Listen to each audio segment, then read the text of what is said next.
Hello friends, welcome to today's COVID-19 updates for Africa. I'm Wefwafwa Andrew, and today I'm going to talk about the general situation of COVID-19 in Africa, and then I will narrow down to South Africa, Uganda, and then Kenya.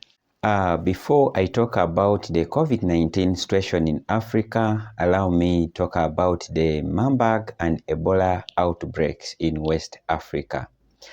Now, about 5 days ago, a case of Marburg virus was confirmed in southern Gwenkedu, that is in Guinea, and it is the first time this case has been confirmed in Guinea and West Africa as whole.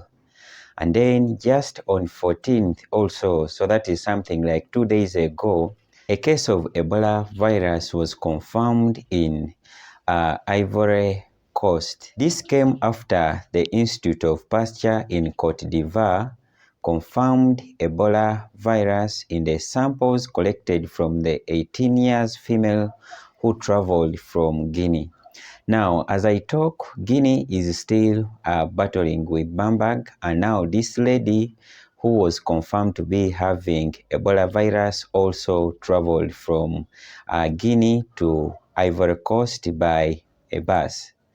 Now, this means that there is a risk of spread to the people who were traveling with her. And then also there may be a possibility of an outbreak of Ebola virus in Guinea since she was traveling from Guinea.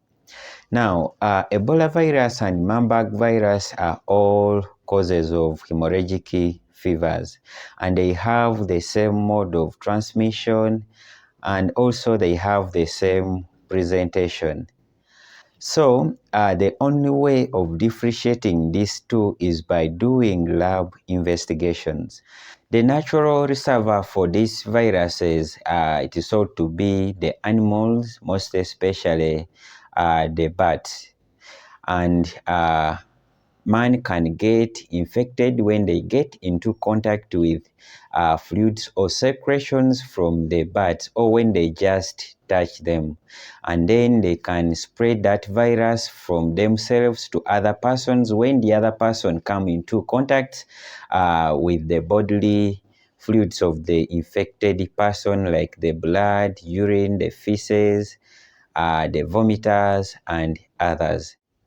Once the virus enters the body of a human being, it infects the cells, and this occurs in the macrophages and the dendritic cells. Once in the cell, this virus multiplies, and it has the capacity of affecting other cells. Now, the signs and symptoms come as a result of the inflammatory reaction to the virus.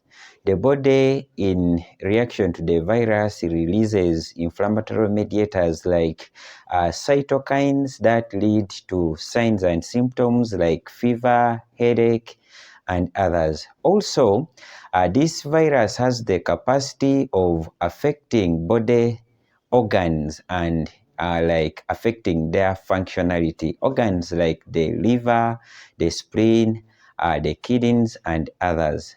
And then also it disrupts the normal process of coagulation, such that someone ends up producing blood clots when does not need them, or when there is need to form blood clots, the body fails to make the blood clots. That's why they end up with signs of bleeding.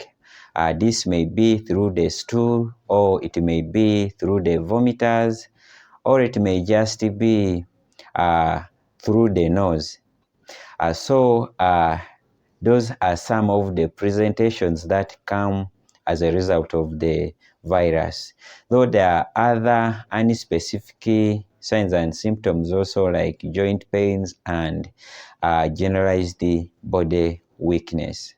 Now, someone can prevent being infected by these viruses by carrying out proper hand hygiene, that means carrying out hand washing, and then also avoiding coming into contact with the body fluids of an infected person.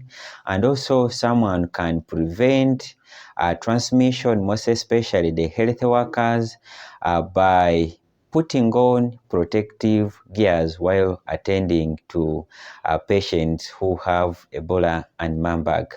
And also, you can prevent getting these viruses by avoiding unnecessary contact with wild animals, most especially bats in these cases. Now, let's talk about the COVID-19 situation in Africa. As I talk, cases are still increasing in Africa. Africa has recorded a total of above 7.1 million COVID-19 cases with about 6.2 million recoveries. We have also reported a total of about 180,000 deaths of COVID-19. When it comes to COVID-19 vaccine situation in Africa, it is still poor. Africa is struggling to vaccinate its people due to the fact that we are having a problem of low vaccine supply, we are having a challenge of vaccine hesitancy, and we also have a challenge of maintaining the cold chain.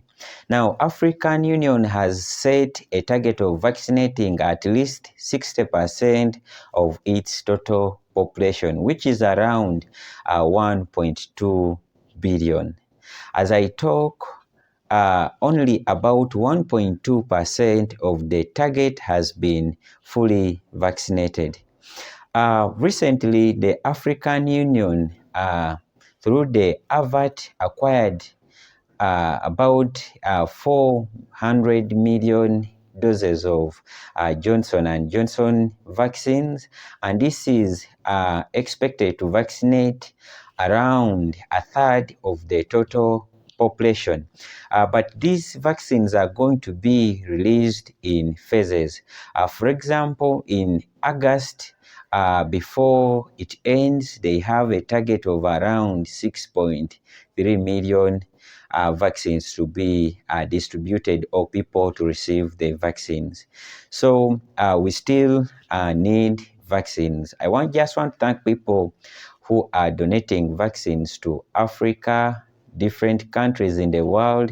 Thank you very much. As Dr. John always says, that no one is safe until we are all safe. So we have to fight together.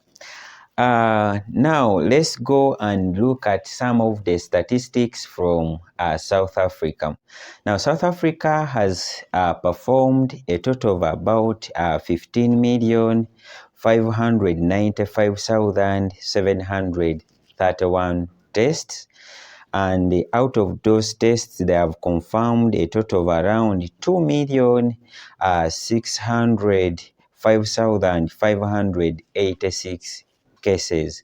Now, this is a cumulative number of cases, and out of that includes a total of around 10,139 new cases that they recorded yesterday. South Africa has a cumulative recovery of around 2,375,333 cases. This gives them a recovery rate of around 91.3%. South Africa has reported around 77,141 deaths. Now, friends, allow me give you some updates from Kenya.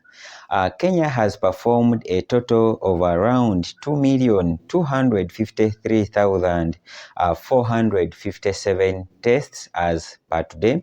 and they have reported a cumulative number of around 220,727 cases.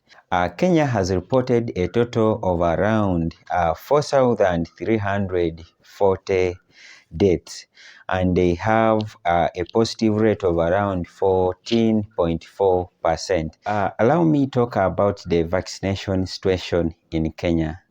As I talk, Kenya is first vaccinating the priority groups that includes the health workers, the teachers, the people in forces, and then people who are older than 58 years old.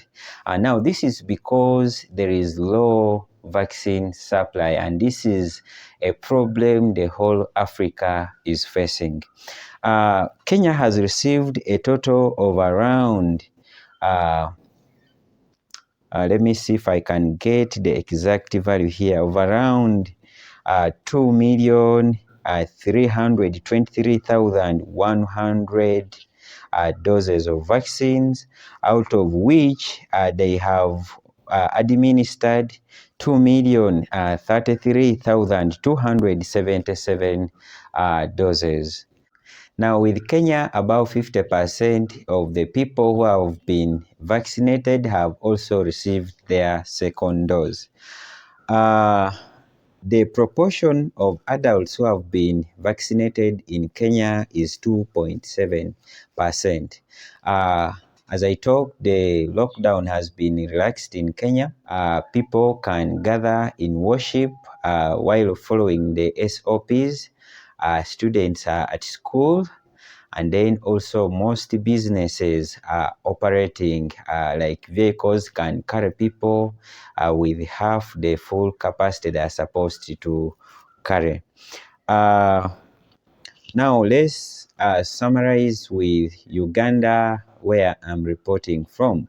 As per today, Uganda has reported a total of around 96,987 cumulative cases out of the 1,524,527 tests that we have conducted in Uganda. We have a cumulative number of around 94,906 recoveries. The people we've lost so far in Uganda are 2,882 people. So those are some of the figures for Uganda. We are also still under the lockdown, though it was relaxed. So that means some people went back to work, but others have not yet started working. Vehicles can carry people with half the full capacity, and then they have started opening up schools in phases. They have started with health workers, but we hope that soon, maybe as they get the vaccine to vaccinate all the students, they will be able to open such that all people will go back to school. So thank you very much for watching today's update. If you have not yet subscribed, please consider subscribing, like, and share this video with all the people you care about. I love you all. See you.